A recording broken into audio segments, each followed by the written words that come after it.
offering. Suzlon energy.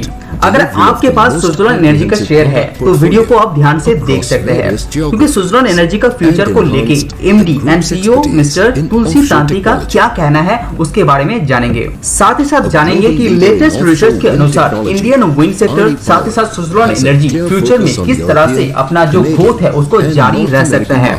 तो चलिए जानते हैं सुज़लोन एनर्जी के बारे में।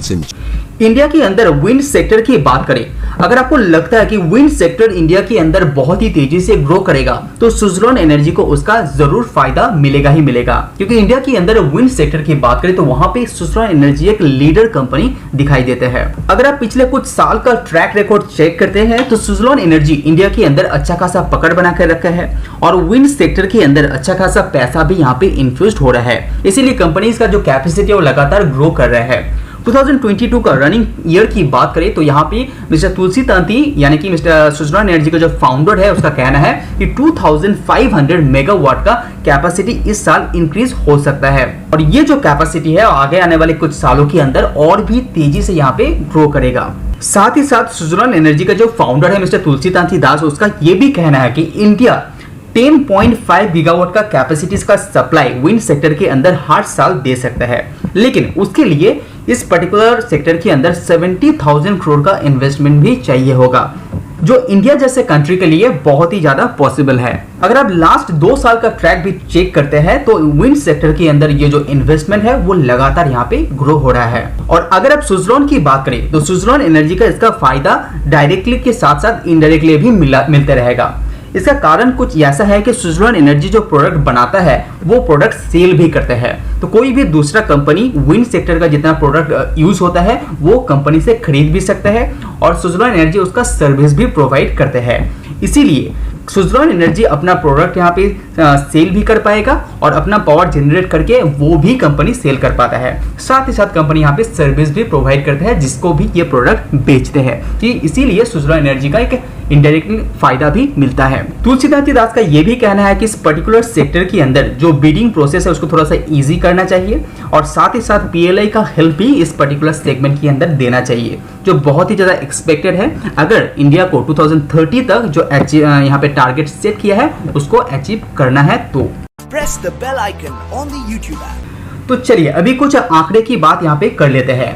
अगर 2030 तक इंडिया को 500 गीगावाट का जो टारगेट यहाँ पे गवर्नमेंट ने रखा है उसको अचीव करना है तो बहुत सारे काम विंड सेक्टर के अंदर भी कंपनी को इंडिया को करना पड़ेगा। और लेटेस्ट जो रिसर्च कंपनी के ऊपर किया गया है, बहुत सारे specially wind sector and solar sector के अंदर किया गया है, उसके अंदर रिसर्च करने के बाद ये पता चलता है कि इंडिया को जो टारगेट 500 गीगावाट का अचीव करने के लिए इंडिया के अंदर $223 बिलियन का इन्वेस्टमेंट होना चाहिए विंड एंड सोलर सेक्टर के अंदर। अगर आप 2021 की बात करें तो 2021 तक इंडिया के अंदर 165 गीगावाट का टारगेट ऑलरेडी अचीव कर चुका है और ये पहुंचना कितना है 500 गीगावाट तक। तो आगे आने वाले जो 8 या 9 साल के अंदर ये टारगेट अचीव हो पाएगा। अगर अभी भी इंडिया का डिपेंडेंसी देखेंगे तो 53% जो पावर जनरेट करता है वो कोल के थ्रू ही करता है और टारगेट ये रखा गया है कि 2030 तक ये जो कोल के ऊपर डिपेंडेंसी है वो 33% तक करने का। और जो लॉन्ग टर्म की बात करें तो 2070 तक गोल रखा गया है कि 100% ग्रीन एनर्जी के ऊपर डिपेंडेंसी। लेकिन आप इंडिया के अंदर लेटेस्ट टारगेट की बात करें तो 51% 2030 तक आपको देखने को मिल सकता है सोलर एंड विंड मिला के। और उस अभी की बात करें तो अभी कितना है वो है 23%। सो 23% को 51% तक ले जाने का यहाँ पे टारगेट रखा है विद इन 8 ईयर्स।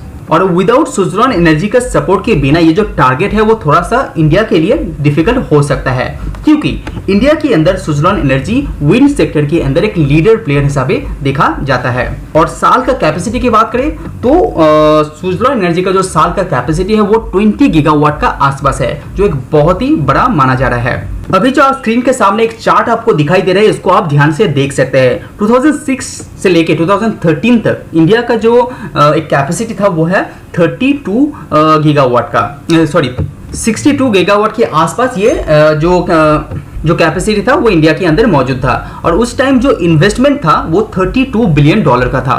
और 2014 एंड 2021 ये जो पीरियड है उसके अंदर $75 बिलियन का इन्वेस्टमेंट इस पर्टिकुलर सेगमेंट में किया गया है। सोलर एंड विंड दोनों को मिलाकर मैं बात कर रहा हूँ। और कैपेसिटी आपकी बात करें तो 150 गीगावाट के आसपास वो कैपेसिटी था। अभी जो टारगेट यहाँ पे दिया जा रहा है, जो फोरकास्ट किया जा रहा है, वो है $223 बिलियन का इन्वेस्टमेंट का। और ये जो टारगेट है वो 500 गीगावाट तक ये पहुंचा जाएगा जब ये इन्वेस्टमेंट $223 बिलियन इन्वेस्टमेंट हो पाएगा। तो सुज़लॉन एनर्जी के अंदर निवेश करने से पहले कुछ बातों का आप ध्यान रखिए, उसके बाद ही आप इसके अंदर निवेश कीजिए। वीडियो पसंद आए तो लाइक जरूर कीजिए। आज वीडियो में इतना ही। See you on next video.